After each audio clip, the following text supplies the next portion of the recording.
Welcome to the Nurse Becoming podcast. I'm your host, Amanda Guarnieri from the Resume RX, and this is the podcast that's dedicated to empowering and encouraging nurses along your path of professional and self-discovery. As a nurse practitioner, mom, and business owner, I'm on a mission to help you figure out how to leave your lasting impact on the world, all while bravely and fearlessly growing along the way. Join me for honest conversations and inspiring stories about personal and professional growth, all through the lens of nursing.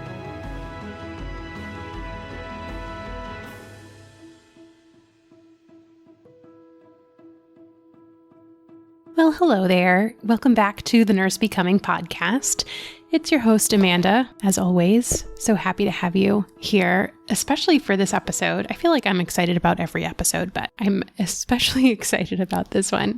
I got an email a few months ago from a new grad NP named Shelby who wanted to introduce herself and connect with me and share a bit about her story and her process and how she managed to not only land her dream clinical rotation, but also turn that clinical rotation into a job offer that was held for her for a year while she was getting ready to graduate. And this email really stuck out to me. And when we connected, I said, I would love to have you on the podcast to share your story, kind of like a case study. And she agreed, which I'm so grateful for. So I'm going to be introducing you to Shelby Pope. She is a mom of two. She's a wife. She lives in Oklahoma, and she's a new grad NP with 7+ years of pretty diverse registered nursing experience in neuro and ICU and ambulatory care. And she just has a very interesting and unconventional personal story in terms of the kind of pathway that led her to parenthood, as well as her story of becoming a nurse and then becoming an NP. And so we'll dive into her story a little bit. And then in the second half of the show, we'll really unpack what Shelby did and how she approached her clinical rotations, which I know if you're an NP student, this is definitely a big struggle to find clinical rotations if you have to find your own. So Shelby outlines a really great approach, which is endorsed by me 100%. And talks a little bit about how she not only secured this clinical rotation, but also ensured that it was something that could lead to future opportunities. So I will let her tell that story. So without further ado, let's get into my interview with Shelby Pope. Hey, Shelby, welcome to the show. Hello, how are you? I am doing great. I am so excited to have you on today. And I would love for you to start. I've already done your official introduction, but if you wouldn't mind introducing yourself in your own words and let my listeners know a little bit about you, who you are, and a little bit about your nursing story before we dig into some more details. Sure. So I'm really excited to be here. And I'm sure, as you've already said, I'm Shelby. I'm a third-year family nurse practitioner student. I will be graduating with my doctoral degree in 1 month. I'm super excited. I passed ANCC boards back in November. I've been a nurse now for 7 years. I am specialty certified as a stroke nurse. I have experience in all things neuro, about 2 years of med-surg float experience. There was 11 months of ICU experience in there. I've been working the last 2 years in an ambulatory care setting as an urgent care nurse while I go to school.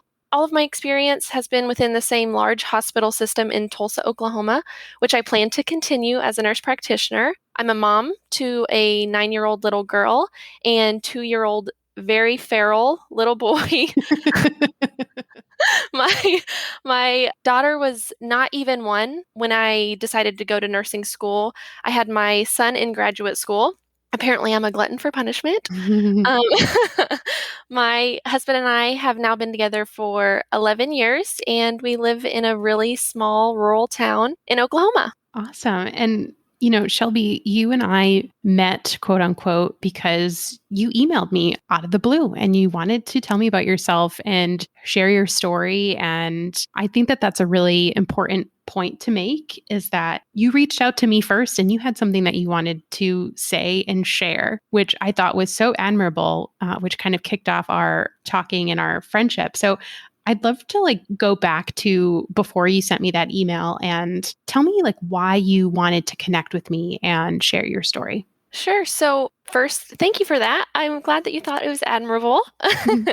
I'm just very mindful of like the overall new grad mindset and imposter syndrome, of which I'm really trying to address or rather stay ahead of as best I can. I listen to a lot of podcasts on my way to work, and I stumbled across the one that you did with Josh about like landing his dream job in the NICU months before graduating as an RN. And I was just like, hey, I did that as an MP student, and someone may be able to take away something from my story, all about nurturing our up and coming generation of nurses and NPs. So I reached out to you, and long story short, here we are. Yeah, and I'm so glad that you did. Like I get a fair amount of emails and most of them are like, "Hey, can you help me out with this particular experience that I'm going through?" And the reason why yours stood out was because you weren't necessarily asking me for something. You were essentially wanting to kick off a relationship, like a network connection. Yes, And the way that you approached that, I thought was great and such a great example of what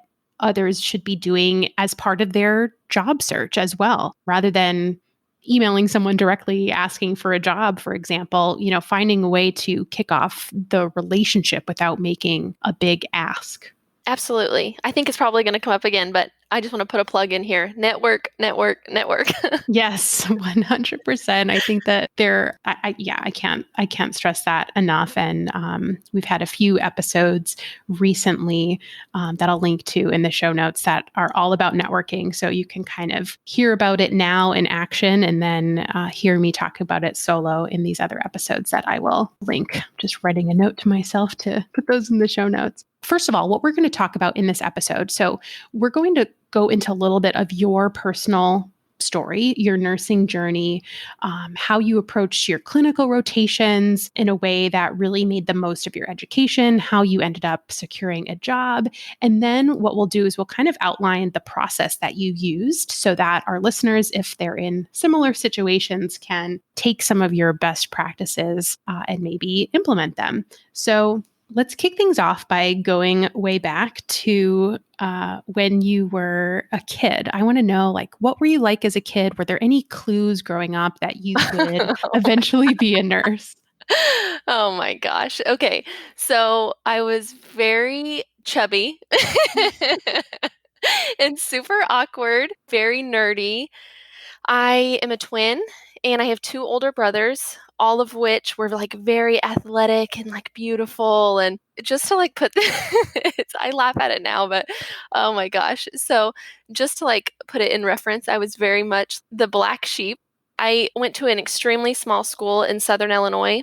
And that's where I grew up. And we had a really small town of like, I don't know, like 2,500 or 3,000 people. My graduating class had like 50 kids in it. So I came from a little bit of a blended family. My brothers had a different last name, but being such a small town and such a small school, like everyone knew like who everyone was. Well, I was just so different from my siblings that I literally had people ask me like, "Hey, are you related to my twin?" Like, yeah, she's my twin sister. So thank you. You make me feel really good about myself.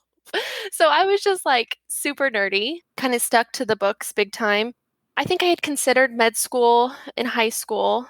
There wasn't ever like an indication that I was going to go into nursing. I was always very like math and science oriented. So there wasn't like a book report on Florence Nightingale or anything that No, really no, no, spearheaded. no. Old Flo didn't come into the picture for me, really. I did So I did work at a vet clinic my senior year of I know animals aren't really even close to humans, but just the nurturing aspect. I worked at a vet clinic my senior year of high school and I really, really enjoyed it. So that may have kind of kickstarted a little bit. Like I've always loved animals and so there was probably a little bit of underlying like, hey, I should probably take care of either just another creature in general. Hmm. Well, I think that's a clue. That's a good clue.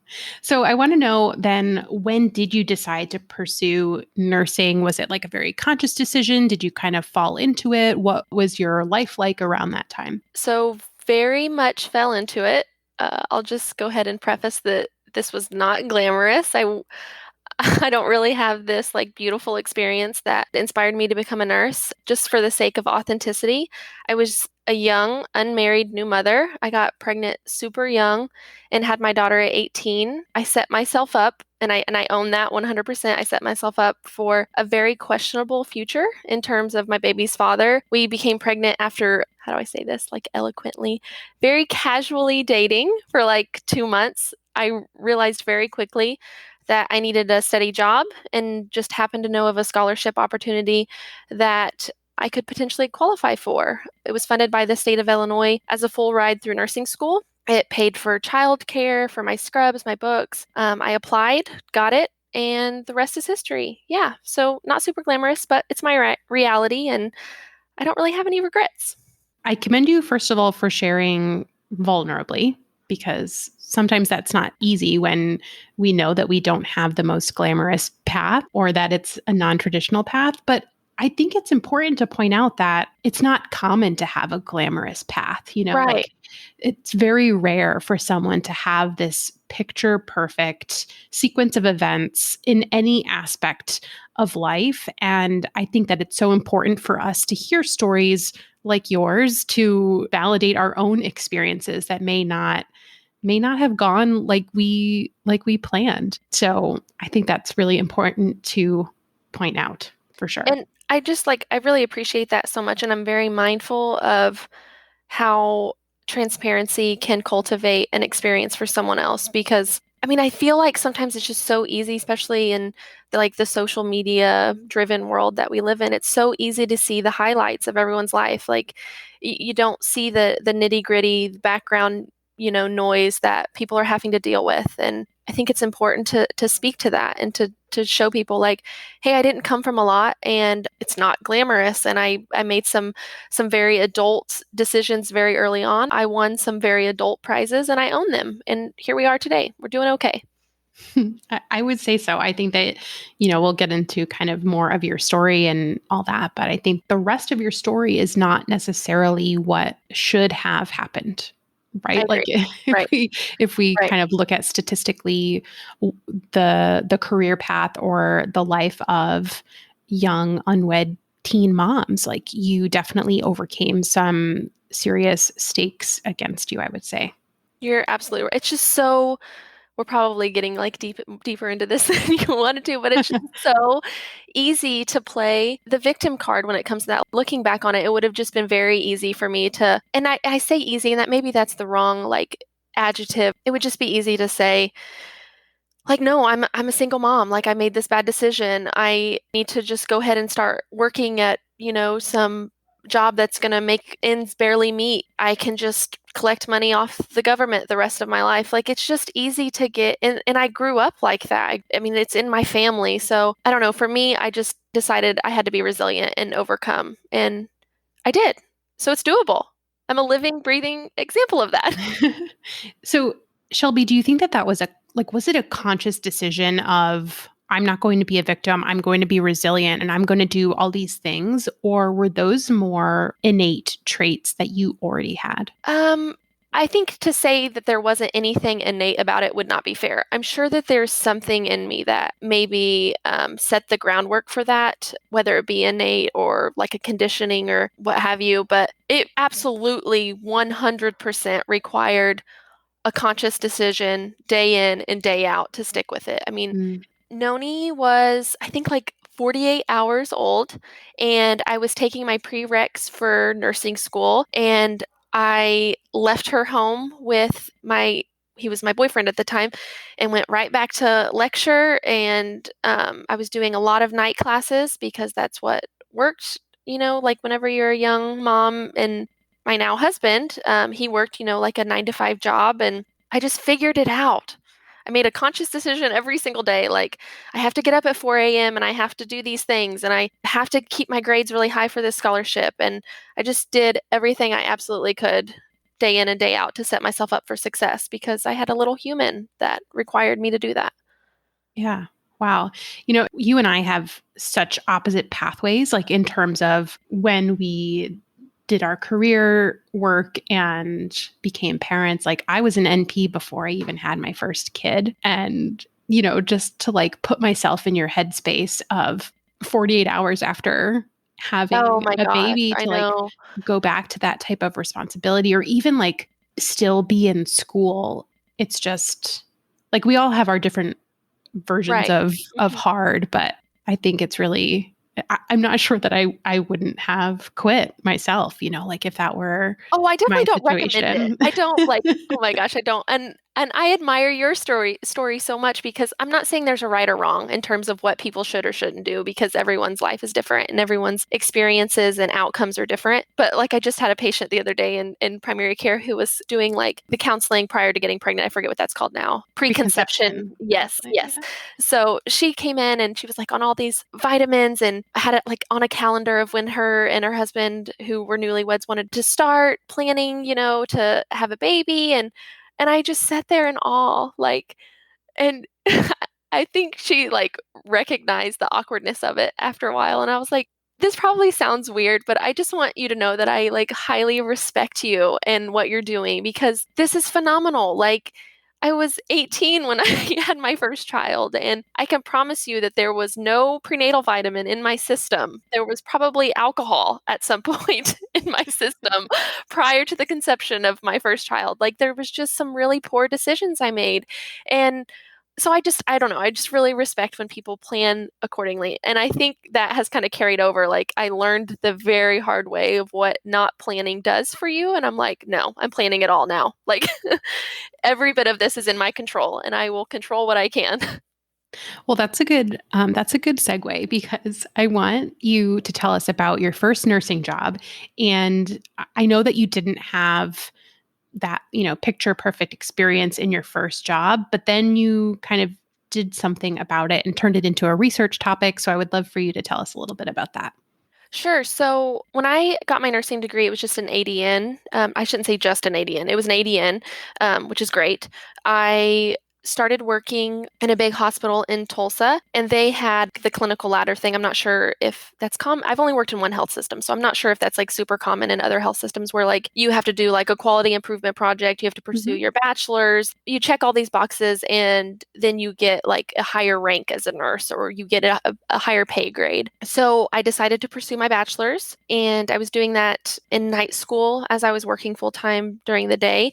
And it's I should also say, like, when I got my first nursing job, I did none of the things that you recommend. Like, like none. We were living in Illinois at the time. We knew we were going to be moving to Tulsa, so prior to graduating, I literally just Googled like the two major health systems in Tulsa that had like the highest ratings, and I just submitted all kinds of applications to both. I interviewed at the first one that I got a call back on and accepted the offer immediately. Like they said all the things that you hear. And I don't want to speak ill of my health system because I continue to work for them, but it's just a very common thing to be told, like, oh, well, you'll never have a, and we laugh to keep from crying, but it's like, you'll never have more than a 4-to-1 or a 5-to-1 patient ratio. Right. And my interview was in a certified stroke center. It was the first of its kind in Tulsa. And it's really like a step down ICU for people listening that aren't familiar with stroke centers. So I would take all like the post acute TPA, lots of like, oh my gosh, hemiplegic, incontinent, a lot of brain bleeds, an astronomic amount of drips like heparin drip, amiodarone, cardizem, like very high acuity for the floor in terms of like med surge goes. Like it would be absolutely nothing to have four patients that are hemiplegic that you have to they either have NG tubes or all these drips that you have to worry about monitoring. Some are on mannitol. Like there's just a lot of factors that play into this, a lot of things you have to be tracking. There's blood pressure parameters. So I was promised, like you'll never have more than 5 patients in a shift. And like it just never happened. Like once I got off orientation very quickly, there would be like a rare 5-to-1 ratio, but for the most part, it was 6 to 7 patients a day, constantly understaffed in terms of like nurses' assistants because it was a really heavy floor. Like all of these patients are incontinent and it requires a lot of work to keep everyone clean and turn to keep them from getting bed sores. You had a lot of catheters. I mean, there was just so much. I mean, it was just, and looking back on it, I'm like, oh my gosh, I'm so glad I started there as a new nurse because had I had any experience prior to starting, I never, ever would have lasted, ever. But what I recognized, the nurses that had been there for there was a very high turnover rate on the floor, first off, like very high. But the ones that, like the few, like there was like maybe 6 nurses that had been there for quite a while, like greater than 4 to 5 years. And there was just a general like issue with just mean girl mentality, like this incivility, lots of like hostility, like underlying passive aggressive, just an added dynamic that's just completely unacceptable in any workplace. But I feel so strongly about it being in healthcare. Like it's just, it interferes with patient care. It's not how I've ever been as a human. I like for everyone to get along. I was friends with everyone growing up. It's just drama's not necessary. So I recognized that that was a huge issue on my floor and I didn't like it. So I was going to school for my bachelor's and then, my professor was like, hey, in order for this big paper you need to write, you should pick a topic that you feel passionately about. And I recognized that incivility was a huge thing. So I started doing research. And as it unfolded, like this is a real thing in nursing. Like I was still very new in nursing, like maybe like a year and a half in, and incivility had been well studied. And it's an issue just like throughout. And I don't know if there's a lot of confounding like variables with it. Like, is it the fact that it's a very predominantly female profession, or is it just like the world of medicine? Is it the Florence Nightingale mentality? Because that feeds into it. Like, there's just so much that needs to be addressed. So I did a ton of research and then did this quality improvement project. And long story short, I ended up developing, I'm pretty proud of it, like this really cool like poster. I wrote like this really long paper and my professor raved about it. And it really gave me like this like abnormal confidence boost. And I was just really feeling myself one day. And I'm like, you know what? I'm gonna go talk to someone higher than my manager about this. I'm gonna get this addressed because this is an issue, and I think we can work on it, and it's just not necessary. So I tucked my little, 8th grade science fair trifold poster under my armpit and just like marched up to the CNO's office of this huge health system, like I really knew what I was doing, like. And I look back on it, and I was so freaking naive. It's just unbelievable. I just go in there and have this thing tucked under my arm and knock on the glass window of, the secretary's office. And when I say this is like a 600 bed hospital. Like this is not like some rural hospital that everyone knows everyone. Like I've never met the CNO. I'd never even seen her in person. And here I am like standing in her secretary's office, who I'm sure she has like an insane schedule. And I'm just knocking on the glass, like demanding my 5 minutes of time, like so the stars just aligned. The secretary was like, like her eyes screamed, "Who is this heifer?" Like, and I explained, like, "Hey, I have this issue on my floor. I work on such and such. I did this project for my bachelor's degree, and I just really wanted to share it with someone." And I was like, "I was wondering if I could speak to the CNO." And she was like, "Well, usually we, of course, how administration works. Usually we go by appointments." And she's like, "But let me just give her a call real quick." And like I said, the stars aligned. She happened to have like 15 minutes. So she was like, and the secretary was even like completely blown away. She's like, "Actually, she has a few minutes and she'd like to see you." So I go back to the office and plop my little trifold up on her desk and give my spiel. And, like, I'm so glad I didn't really think about it prior to doing it because she then said, "Oh my gosh, I love this. Like, can you be back here next week to present and like have a PowerPoint and present to all the directors?" And, like here I am on cloud nine and like all these endorphins. And I'm like, "Yeah, I could do that." And then as I'm walking out, I realized, like, Shelby, you have like this extreme fear of public speaking. And here you are gonna speak in front of like 12 directors of your hospital about workplace incivility and how it negatively affects patient outcomes. And I just sucked it up and I did it. And it actually went really well. And they ended up like developing this whole committee and a study group on it. And we did all these interventions. And now it's like health system wide. We're like addressing workplace incivility through education measures. So it's, yeah, kind of wild to It's think. kind of a big deal. Yeah, I guess it kind of is. And, I think the best visual is just like picturing you with your science fair poster board under your arm, like just marching yourself up to the administration office. But, you said something that like you didn't know where all that confidence came from, but it was the fact that you were confident that led you to do that. Yes, it was 100% confidence.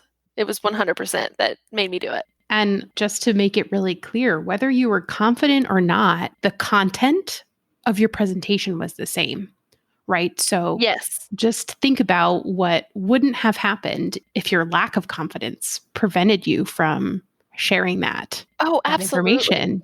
Absolutely. Yeah, that's so funny. That actually just came up this week in one of my clinical experience. It's not about like what you say, it's how you say it. Like 110%. It's how you carry yourself. And I think that definitely I lived that experience then. Like I look back on it and I laugh because it's just there's so many parts of it that it just should not have worked out the way it did, but it did. And I learned so much from it and I made a lot of connections doing that. So yes, no regrets. No regrets with that at all. Yeah, I think that's really, it's great that you were able to live that experience because I bet now that will help you kind of hype yourself up for any other similar experiences, Right. Like if I can down the walk line. into the CNO's office with my trifold, I can do just about anything. Yeah, for sure. Yeah, I love that story. I'm so glad that you were able to share it. Hey there, friend. If you are a brand new nurse practitioner or an NP student nearing graduation, I have the perfect resource for you that will help you get all your ducks in a row as you get started with your job search. It's called the Nurse Practitioner Graduation Survival Guide, and you can get it totally free at my website at theresumérx.com/npgrad. This guide will help break down the glossary of all the terms and acronyms that you will need to be applying for. Think like NPI and DEA, as well as giving you the typical timeline of everything that needs to happen before you can start working as an NP.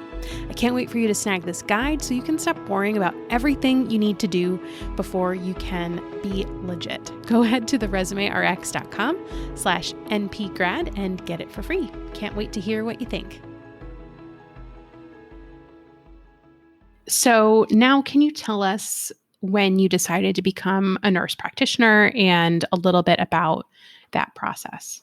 Sure. So I remember there's like one experience that always comes to mind with this. I think it was kind of like the light switch moment for me. At the time, I was working on the stroke floor, and I had multiple neurologists tell me, like, hey, like, if you want to go back to school and get your nurse practitioner, like, we would be interested in bringing you on, which was a little bit of noise in the back of my mind. But I think the experience that really change things for me, and I try not to get emotional about it because it just still moves me to this day. But I had taken care of, and I'm going to try to leave out particular like patient identifiers, but I had taken care of a very young mother on a stroke floor, which is just not something, I'm used to like all these like geriatric patients that had lived these like long, full lives. And I had taken care of this young mother who ended up having a stroke as a reaction to chemotherapy. And she had very small children at home. I feel the knot in my throat. I'm so sorry. And she didn't have, I think she really sticks with me because in my mind, and again, I don't know that it's right or wrong, but she did all of the things right. Like she married a man, they were missionaries in another country, and because of that, she had no health maintenance or health surveillance during her missionary trips, and she ended up getting cervical cancer. And I'm so sorry. Um, it was really bad. It was really bad. I had Mets by the time that she came home, and I had her on my floor, and she was just the sweetest human.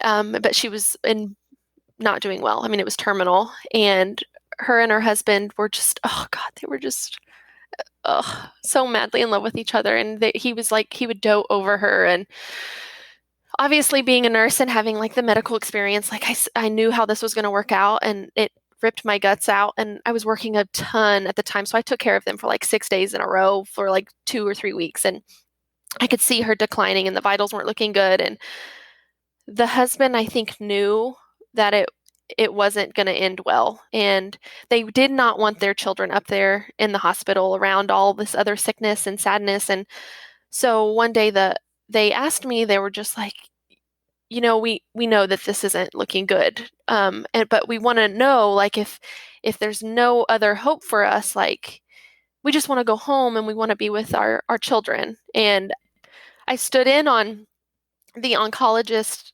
expressing interest in pursuing another treatment for this woman. And he's like, no, no, I'm pretty confident this other treatment will work.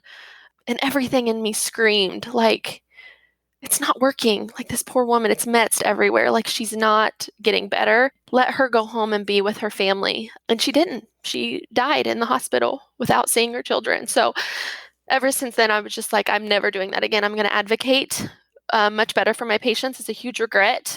And I'm going to advocate to the level of being like the true voice for my patients and really having control over their plan of care. So sorry, I did not mean to make that such a morbid. No, that's a heavy story. It really sticks with me. I mean, how could it not? I think Right.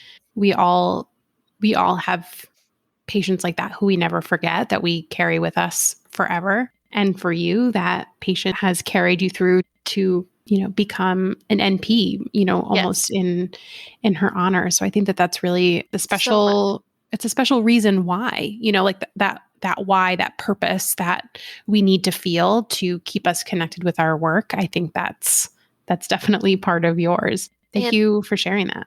I think something I really, and that just sparked something in my mind, like how I carry her with me, because I truly do. Like, my doctoral project was on vaccine hesitancy, and I am a huge, huge advocate for vaccines now because I think a lot was from that experience. Like, you can sit around all day and say, what if, what if, what if, but, had she most likely had the HPV vaccines as a young child, maybe she wouldn't have ended up in that situation. So, yeah, it's just kind of I definitely hope to carry that experience in a positive light into my career as an NP. So, yeah. Yeah. Yes, this is your public service announcement that vaccines are great. Vaccinate your children, please. And the HPV vaccine in particular, not to go off on a tangent, it's No, absolutely. the closest thing we have to a cancer vaccine Yes. for the very Oh, it's reason that you brilliant. said. Yes. So, Yes. thank you for sharing that, for sure. Absolutely.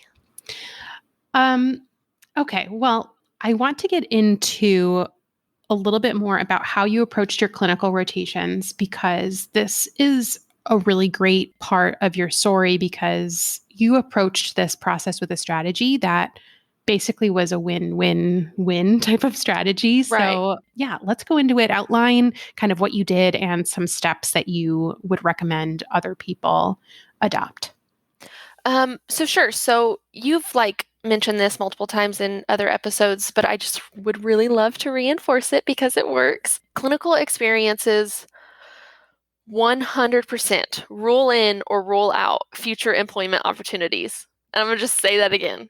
Clinical experiences rule in and rule out your future employment opportunities. I knew going into that. For me personally, we have a family. We're settled on a 20-acre plot in Oklahoma. We have no interest in leaving. So I mapped out kind of like a geographical circle from where I live of, okay, how long of a commute is too long for me? Like, where would I be comfortable driving every day if I got a job at one of my clinical experiences? And I just reached out. I did a lot of cold calling, but I also pursued every single connection I had made through my networking experiences as an RN. And I just was not afraid to ask for favors like, hey, do you know such and such working at this clinic? Do you think they'd be willing to take on a student? And I put together like packets that I delivered with my resume and my clinical documents that were required. And I should also say, like, the school that I go to right now is a brick and mortar that sets up your clinical experiences for you. Like, you don't have to find your preceptors at all, but I did. Like, I'm like, no, I'm not putting my future in, not saying it's bad, but I just was not willing to put my future in the hands of someone else. I don't want to do rotations in things like What's a good example? Things that I don't like. Ortho. I don't like, while yes, I'll do a rotation there if it's a short period of time, I don't want to do 200 hours of clinical in an orthopedic office because I genuinely have no interest in orthopedics. And that's just my mindset. Like, no, I want to work in rural medicine. I want to take care of old country men in their overalls walking into my clinic trying to give me a carton of eggs. Like, that's what I want for myself. And I want to take care of people in my community. So I tried my best to like set myself up for that. So the one clinic in particular was in my town where I live, and it's actually part of the health system for which I currently work. And I was able to get a rotation, a primary care rotation with their nurse practitioner. And after a few days of being there, I was just like very vocal about my interest in working there.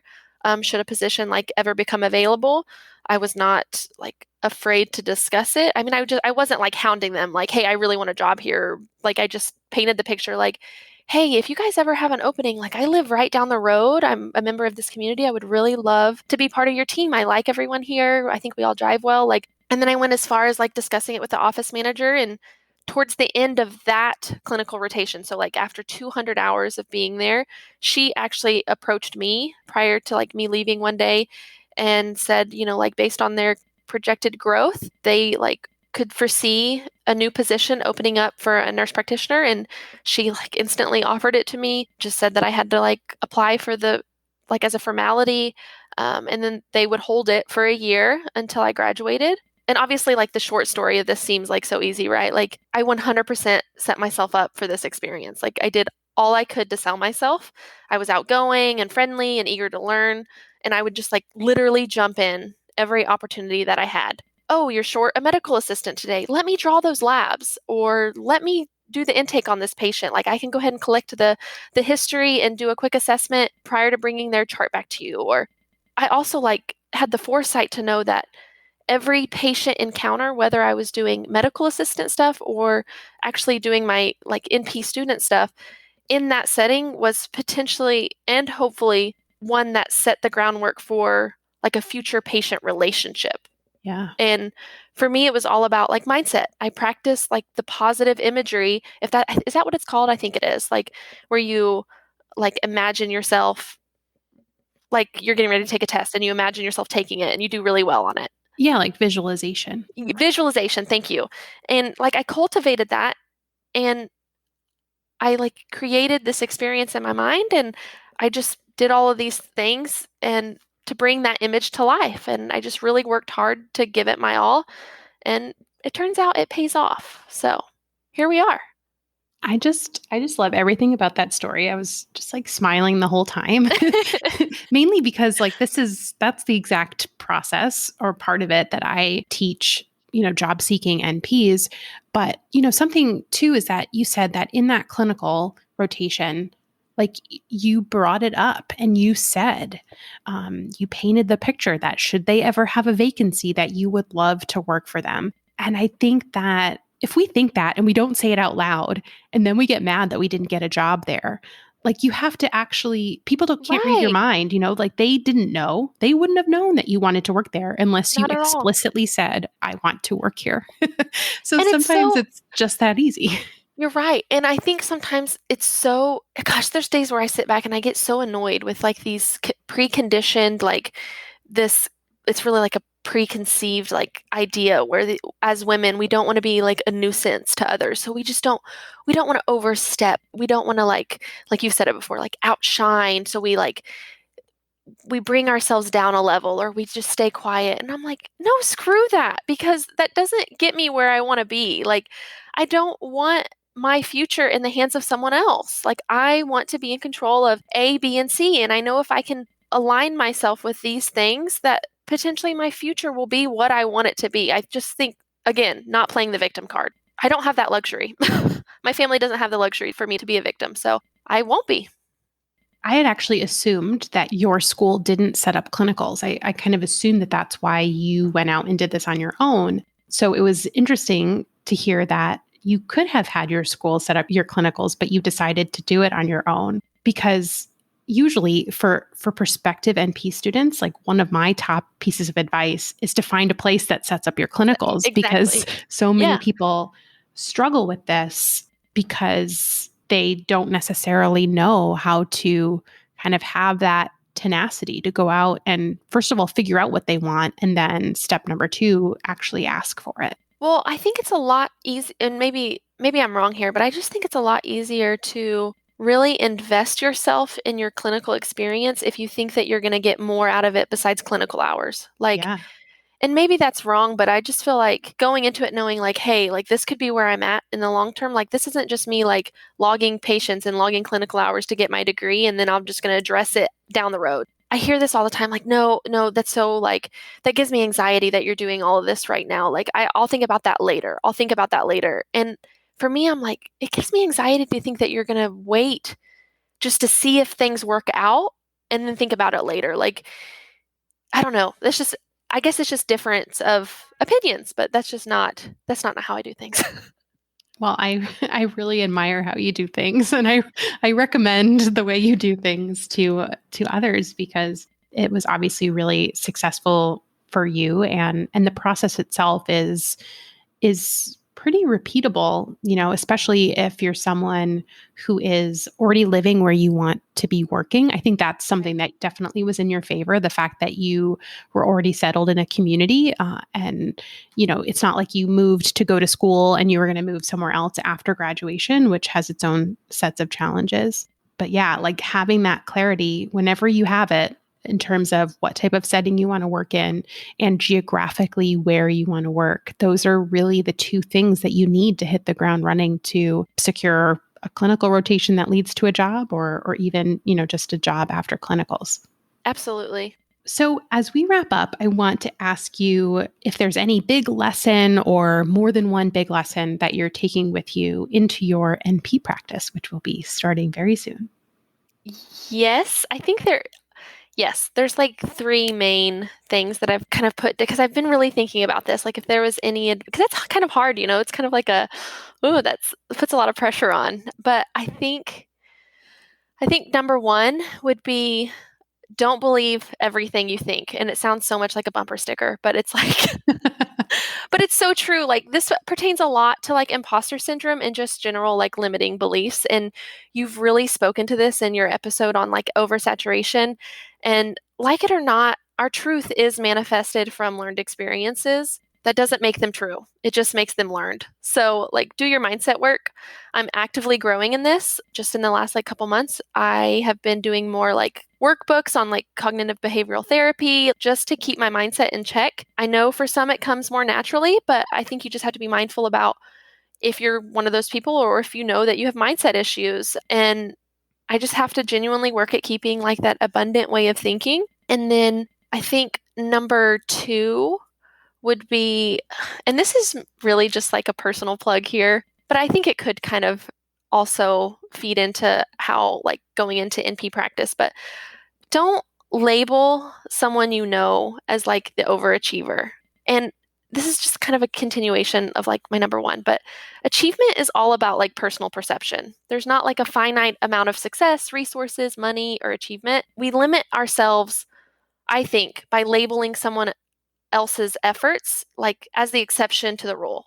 Like if you go around saying things like, oh, so and so is where she's at because it's just like payment for overachieving or just being the go getter, then you're really just like building a mental barrier for yourself. Like whether or not you realize it, like you've said before, beliefs become thoughts, thoughts become actions, and actions like give you the results. So if I set my mind to this, like being everything that I've achieved being unattainable, then that's exactly what it would have been. I mean, let's just narrow down the focus to where like I started 10 years ago. If I had set my mind then to being trapped in single motherhood, living off of state assistance without any way out, well, that's probably where I would still be today.